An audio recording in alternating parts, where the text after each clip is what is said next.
Assalamualaikum warahmatullahi wabarakatuh. Bismillahirrahmanirrahim. Allahumma ya Allah ihdinas siratal mustaqim siratal ladzina an'amta 'alaihim ghairil maghdubi 'alaihim waladdallin amin. Allahumma shalli wa sallim ala habibika Mustafa Muhammad wa ala alihi wa sahbihi wa barik wa sallim amma ba'du. Yang sangat saya hormati Mustasyar PBNU sekaligus Wakil Presiden Profesor Dr. Ma'ruf Amin, yang saya hormati Rais Am PBNU, Rais Am NU Kiai Haji Miftahul Akhyar, Ketua Tanfid PBNU yang juga masih pernah mbah sama saya, Kiai Haji Said Akil, yang saya tadi senang sekali marahnya, senang sekali girohnya, karena itu memang khas keluarga kami. Jadi kalau nggak kesampean marah itu bagus. Jadi diantara sifatnya para nabi itu wayakhdufulillah, kalau agama nggak dapat apa tadi jatah ya, nggak tahu saya maknanya itu. Jadi wayakhdufulillah wayardoliridho. Semua yang saya hormati, ini ada Ibu Menteri Ibu Ida Fauzia, ada Gubernur Jatim Ibu Khofifah, yang sangat saya hormati keluarga besar Mbak Wahab Hasbullah. Di sini secara berurutan ada Nyai Mutmainnah, ada Nyai Mahfuzah, ada Nyai Hizbiyah, ada Nyai Mujidah. Yang sangat saya hormati Kiai Haji Hasib, Kiai Haji Rogib, semua yang saya hormati para santri, para alumni. Alhamdulillah tadi acaranya banyak sekali, jadi saya nanti ngaji insya Allah 15 menit. Karena menurut saya solusi bangsa ini itu mudah sekali kalau mau niru Mbah Wahab. Saya kemarin ditilihi Gus Hasib, saya tidak bilang bertamu karena kalau tamu itu seakan-akan saya yang jadi tujuan, tapi niliilah karena beliau orang sepuh. Kemudian beberapa hari dikasih paketan buku beliau tentang Mbah Wahab, buku dari beliau tentang Mbah Wahab. Tapi sebetulnya saya tahu banyak tentang Mbah Wahab tanpa buku itu, karena Mbah Maimun guru saya juga bapak saya Kiai Haji Nur Salim sering cerita. Kiai Wahab itu pedagang, juga ulama, juga politikus, juga pahlawan. Kita sebetulnya melihat itu sederhana, hanya sederhana dalam pikiran ulama. Jadi pernah suatu ketika Sayyidina Ali itu marah besar ketika melihat umat Islam itu pasif itu udah aktif, sehingga beliau marah besar di antara kalimatnya itu, karena ini tengah-tengah kalimat langsung pakai fa'ataf atau fa'tafrek atau apa sajalah, nanti terserah santri-santri yang ngi'rab. Fakubhan lakum hina sirtum gharadun yurma. Jadi umat ini akan buruk sekali ketika posisinya itu objek yang jadi sasaran tembak atau sasaran perasan pihak lain. Ketika misalnya haji itu bagus prospek, nanti ujung-ujungnya yang bikin sajadah kadang orang sana, mau biang kubu sebelah, nanti sensitif secara politik. Nanti ketika umat Islam punya kebutuhan pakaian ihram besar, juga yang produk kadang orang lain. Begitu seterusnya, sehingga setiap kebutuhan kita pun yang produk itu orang lain. Sehingga Mbah Wahab berpikiran sampai impor mori, pas itu kain putih. Begitu juga traveling, ketika umat Islam butuh mudah pergi ke Mekah untuk haji dan umrah, juga bironya itu kadang orang lain. Zaman itu Hindia Belanda, sehingga beliau dulu sudah mendirikan semacam biro haji. Itu semua adalah madhab, di antara madhab Sayyidina Ali ketika beliau mengatakan fakubhan lakum hina sirtum gharadun yurma. Buruk sekali kamu di mana-mana jadi objek. Misalnya kira-kira gini lah, kalau hallnya Mbah Wahab itu ada 10.000 santri dan semuanya karena keluarga kiai itu dermawan, sama Bu Mujidah dikasih makan semua. Nanti cateringnya yang menyediakan orang lain, kita tidak punya kecakapan produksi itu atau melayani itu. Sehingga perdagangan Mbah Wahab dalam tradisi keulamaan itu dimaknani sebagai supaya kita ini jadi aktor, baik di perdagangan, di politik, maupun dalam solusi urusan-urusan publik. Misalnya sekarang ada problem apalah, sebetulnya solusinya gampang sekali. Ketika kita minus atau ketika kita tidak berkecukupan, mulai dulu ulama itu solusinya gampang. Pernah suatu Abdul Qasim Al-Junaidi atau siapa sajalah, ini karena polanya sama, menyuruh muridnya, saya tolong belikan ikan. Cara sekarang mungkin dikasih uang 50.000, terus dikasih tahu sama muridnya, Pak Yai uangnya tidak cukup karena harga ikannya 70.000. Terus kata gurunya, beri lebih murah lagi. Uang 50 aja tidak cukup, kok cari yang lebih murah. Kata beliau, arkhisuhu bitarki. Ya bikin murah karena kamu tidak berkeinginan. Jadi nggak usah belikan katanya. Ini penting sekali karena dulu ada solusi masyhur itu makalahnya Imam Syafi'i itu. Kata beliau, fa innal ghina anisya'ila bihi. Kalau kamu ingin tidak tergantung sesuatu, maka hindari sesuatu itu. Jangan memaksakan memenuhi sesuatu itu dengan memaksakan, tapi hindari sesuatu itu. Saya misalnya kalau nuruti kepengin misalnya, kalau saya dengan nafsu serakah saya, mungkin saya ingin punya mobil mewah, ingin apa saja. Tapi itu membuat saya tersiksa karena harus menyediakan ini itu. Ya sudah, tidak usah ingin. Sehingga mudah sekali. Makanya kata ulama dulu, fa innal ghina anisya'la bihi. Untuk menjadi berkecukupan, usahakan banyak hal yang tidak Anda butuhkan. Semakin banyak hal yang kita butuhkan, maka kita akan tergantung akan sesuatu itu. Makanya banyak ilmuwan, saya sering diskusi sama pakar-pakar sama ilmuwan. Apakah negara Amerika itu negara yang kuat? Banyak ilmuwan yang berpikir itu ilmuwan politik, bukan tasawuf. Berpikir negara paling lemah itu ya kayak Amerika. Karena semakin powernya kuat, ketergantungannya semakin kuat. Untuk memenuhi kebutuhan listrik harus begini, untuk kebutuhan minyaknya harus ini. Semakin kita kuat, maka ketergantungan akan sesuatu semakin banyak. Jadi ibarat orang yang punya Alphard sama yang enggak kayak mana ya, kayak yang enggak karena kebutuhannya ada banyak. Artinya dalam kondisi krisis, ulama masih punya solusi yaitu al-ghina itu anisya'la bihi. Jadi usahakan ketercukupan itu karena menghindari kebutuhan-kebutuhan yang tidak primer, yang tidak prinsip. Bukan memaksakan semuanya terpenuhi. Karena kita ini ulama. Dulu ketika sebelum ada negara, belum ada TNI, itu ulama punya cara untuk melawan Belanda. Karena mereka terbiasa punya loyalis, punya muhibbin, punya ghirah, punya strategi. Sehingga Belanda itu kesulitan ngedip ulama. Apalagi mereka terus ke Mekah, ketemu komunitas internasional yang semuanya berfatwa bahwa penjajahan harus dilawan. Itu luar biasa. Belum ada negara, nggak ditopang negara, kemudian tetap bisa melakukan perlawanan. Coba kalau dulu ngelawan nunggu, wah saya mau ngelawan penjajah kalau saya diangkat jadi TNI, saya mau ngelawan kalau saya punya otoritas yang disahkan negara, itu ribet, negara belum terbentuk. Makanya ini saya tidak akan ngaji lama-lama, tapi saya akan cerita khas Mbah Wahab sesuai riwayat yang saya dapatkan dari guru-guru kami bahwa beliau tadi seperti yang dikatakan Pak Said membina dan menyebarkan NU kemana-mana tanpa uang proposal. Nggak kebayang saat itu proposal kepada siapa, negara sendiri masih susah. Lalu mau diajukan kemana? Terus yang mau tanda tangan itu ya siapa? Jadi yang saya tahu tadi yang penting kita niru sesuai yang diidam-idamkan tadi Sayyidina Ali. Jangan sampai kalian itu menjadi gharadun yurma. Ada apa saja orang lain yang memikirkan labanya, kita yang jadi objek. Sehingga zaman itu kita terima kasih semua sama Mbah Hashim, sama Mbah Wahab. Karena ini zuriyatam ba'duha min ba'd. Kita tahu Mbah Wahab putra Mbah Hasbullah, punya ibu Nyai Fatimah, terus sampai Mbah Abdus Salam ya. Kemudian Mbah Hashim punya ibu Halimah, punya abah lagi siapa setelah Halimah itu Lainah ya. Terus Mbah Abdus Salam, jadi ini zuriyatam ba'duha min ba'd. Kalau dalam tulisan itu sampai Mbah Abdul Jabbar bin Ahmad bin Mbah Sambu. Memang Mbah Sambu punya beberapa saudara, diantaranya ada yang namanya Mbah Yusuf itu yang melahirkan keluarganya Mbah Ahmad Siddiq Jember, Mbah Siddiq Jember. Ada yang Abdul Halim yang melahirkan keluarga Lasem, termasuk saya itu lewat jalur Mbah Abdul Halim. Jadi zuriyatan ba'duha min ba'd. Dulu semua orang zaman Rasulullah SAW itu dilatih jadi aktor, jadi subjek. Sehingga orang yang miskin pun ketika perang Tabuk, perang Dzatil Usrah itu semua menyumbang. Ada yang menyumbang emas yang nggak terkira, yaitu Sayyidina Utsman.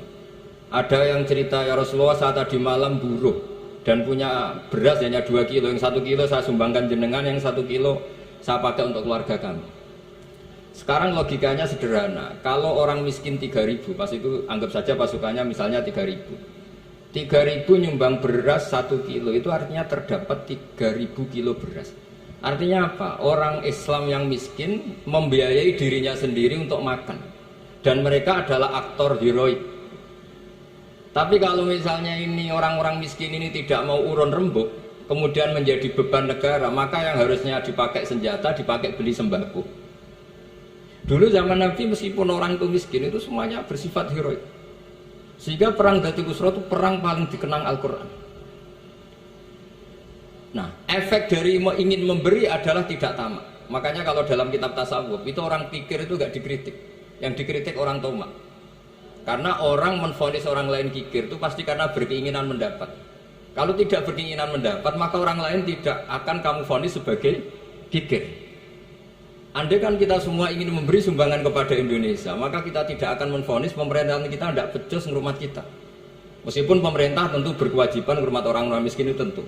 Tapi andai kan semua orang miskin berpikir ingin menyumbang pemerintah, maka tidak akan menyalahkan pemerintah ketika faktanya nanti suatu saat atau kapan saja, semoga ini tidak terjadi, itu tidak mampu menyumbang karena masyarakat kepikirannya memberi bukan mendapat. Ini solusi-solusi yang diajarkan Rasulullah SAW yang disebut al-yadul ulya khairum minal yadis sufla. Jadi bahwa posisi memberi jauh lebih baik ketimbang posisi menerima. Sehingga ketika Allah mensifati orang baik itu siapa? Allah mensifatinya sederhana, wa mimma razaqnahum yunfikun, orang yang kepinginannya itu yang memberi. Itu dulu zaman Nabi, pas perang Khandaq, pas perang Tabuk, pas beberapa perang, itu orang yang paling miskin pun turun. Sampai orang-orang munafik mencibir, inna Allaha ta'ala la ghaniyun an shadaqati hadhi. Allah tidak butuh sedekah hanya 1 kilo.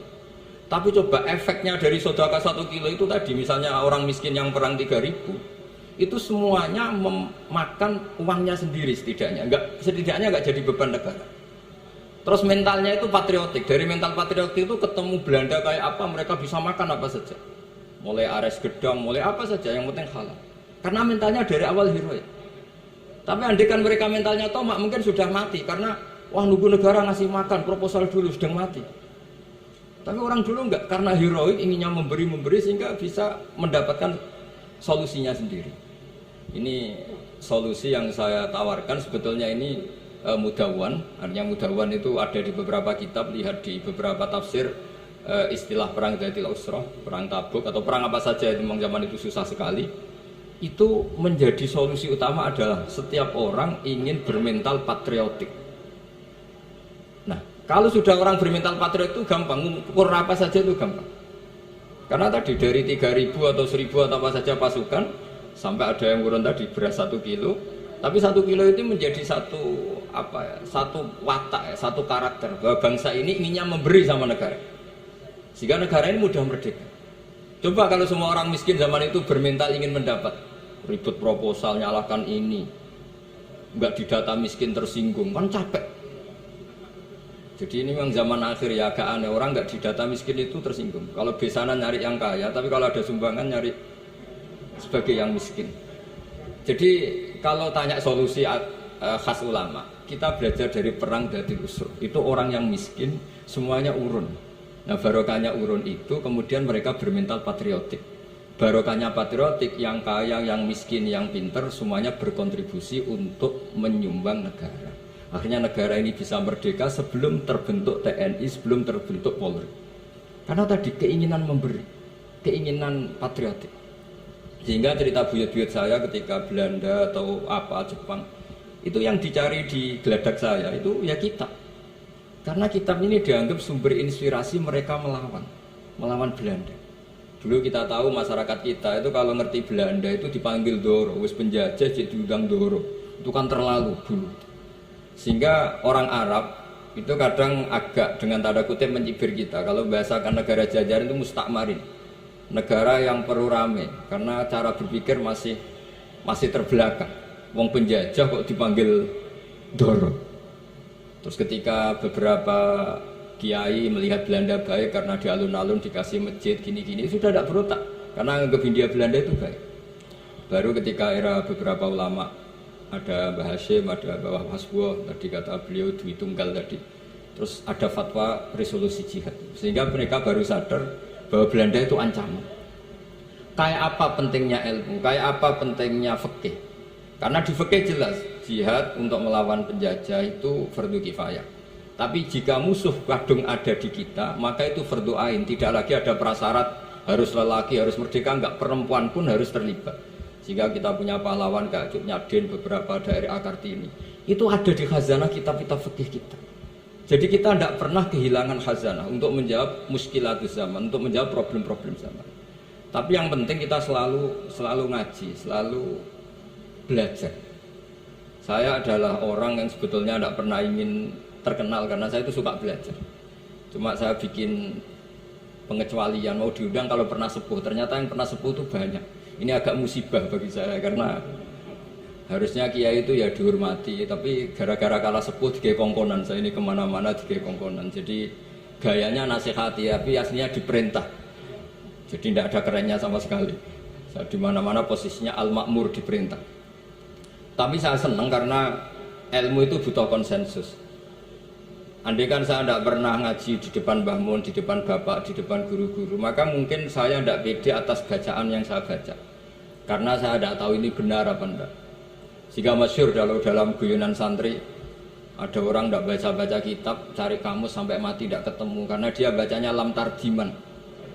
Wah itu cari di kamus sampai mati tidak akan ketemu. Bareng tanya gurunya, ini apa Pak Yai? Oh itu lam tarodaman. Lam tarodaman itu karena marjiknya mar'ah, orang ningali sapa mar'ah daman ing getih. Dia bacanya jadi satu lam tardiman. Dicari di kamus ya, sampai mati tidak akan ketemu. Makanya di guyonan-guyonan pesantren itu banyak katanya ada cerita orang mati karena satu titik. Jadi gurunya baca habbatun sauda dawaun min kulli da. Jadi dia kitabnya kelebihan apa? Titik. Jadi kelebihan titik dia bacanya itu hayatun sauda dawaun min kulli da. Nyari ular hitam, kobra dipatuk mati, padahal sesuai resep kitabnya, karena kitabnya dia kelebihan titik hayatun sauda, artinya maknanya ular hitam, sementara tagnya mestinya habbatun sauda. Jadi kenaifan-kenaifan begini itu harus kita dandani, karena yang bisa, kata Pak Said tadi, yang bisa itu kita cari kebenaran dari mana. Kita itu ya pokoknya ulama lah, tidak harus NU, tidak harus Muhammadiyah, pokoknya ulama yang wasatiyah. Itu nanti terus gimana yang wasatiyah itu kayak apa, tapi jelas ulama. Karena dulu zaman, kalau kita fair secara sejarah, dulu ya Mbah Wahab ya dekat Mas Mansur, dulu Mbah Hashim ngaji sama Mbah Ahmad Dahlan, sama-sama di Mbah Soleh Darat, ketika di Mekah ya sama-sama ngaji di Syekh Khotim Minangkabau. Jadi kalau era beliau itu ya memang dulu perbedaan itu nggak ada masalah, karena perbedaan itu bawaan visi. Saya belajar usul fikih di antara yang diceritakan di buku-buku Mbah Wahab, beliau itu ahli usul fikih. Sementara Ki Bisri itu suka fikih mateng, sehingga memang ada perbedaan antara fikih mateng dan usul fikih. Saya beri satu contoh. Ini guyonan tapi nanti di usul fikih nanti kelihatan. Di usul fikih itu ada ilmu namanya tangkihul manat. Ketika Nabi sama-sama menyebut sesuatu, sebetulnya ada benang merah di situ, tidak sama persis. Misalnya begini. Ja'a a'rabiyun ila Rasulillah sallallahu alaihi wasallam. Faqala ya Rasulullah ahlaktu. Wa ma ahlakaka qal waqatu imraati fi nahari Ramadan. Ya Rasulullah, saya ini orang yang rusak karena saya berhubungan intim dengan istri saya di ketika Ramadan. Terus Nabi ngendikan, ya sudah kamu harus merdekakan budak. Saya tidak punya ya Rasulullah. Ya sudah kamu puasa 2 bulan berturut-turut. Kata beliau, puasa baru sehari saja kecelakaan apalagi 2 bulan. Karena kamu orang Arab lah, orang Arab itu. Jadi cerita ini di Arab gitu. Terus ya sudah kamu sedekah sama 60 orang miskin. Saya ini orang paling miskin. Susah kan menghadapi orang miskin seperti ini. Nah, pertanyaannya secara usul fikih, menurut mazhab Syafi'i, sanksi berat itu hanya untuk yang berhubungan suami istri. Sehingga kalau membatalkannya pakai rokok, pakai minum, pakai makan, tidak kena sanksi seberat itu. Masuk akal kan, karena memang hubungan suami istri dalam banyak hal, misalnya haji itu ifsad, yang benar-benar ifsad, bisa merusak haji secara total. Tapi menurut Imam Malik, pikiran Imam Syafi'i itu dianggap aneh. Loh, ini hubungan suami istri itu statusnya mubah, sesuatu yang boleh. Maka semua hal yang boleh tapi merusak kehormatan Ramadan, maka ketentuannya sama. Yaitu misalnya nggak sakit, nggak apa, pagi-pagi nyate. Wah itu kan melecehkan Ramadan, nggak sakit, nggak apa kok pagi-pagi nyate. Perlu dicatat karena hubungan suami istri itu sesuatu yang boleh. Berarti kalau yang boleh merusak Ramadan hukumannya berat, makan yang statusnya boleh juga hukumannya berat. Itu dulu bapak saya ketika bikin analogi itu mau cerita sederhana gini. Hak di sini ono santri ya goblok, kandhanane aneh. Istrinya lapor ke kiainya, Pak Yai, santri jenengan kalau sama istri sering mukul itu nabok pakai tangan. Santrinya dipanggil kan alumni, kamu jangan sering mukul istri kamu gini-gini. Iya Pak Yai, njeh. Suatu saat 2 minggu istrinya lapor lagi, sekarang tidak nabok Pak Yai, nyaduk. Karena yang dilarang hanya nabok. Dipanggil kiai, lo kamu katanya masih sering nyaduk istri kamu. Yang dilarang kan mukul, sekarang nyaduk. Kapan-kapan meludahi. Nah, artinya di usul fikih dijelaskan bahwa makna haramnya naboi adalah hurmatul idza, haramnya menyakiti. Maka nyaduk sama, meludahi sama, menerlantarkan sama. Itu dulu bahwa ahlinya bikin usul fikih seperti itu. Sehingga misalnya amar ma'ruf nahi mungkar, ketika beliau ditanya apakah perlu ikut kabinet gotong royong, tapi di situ banyak kelompok yang mungkin tidak cocok. Pikirannya kayak harus ikut, justru ikut itu ikut benahi dari dalam. Meskipun dari ikut itu bahwa hak nyun sewu yang ngalami fitnah yang macam-macam dituduh karena zaman itu nasakom. Tapi itu beliau santai saja.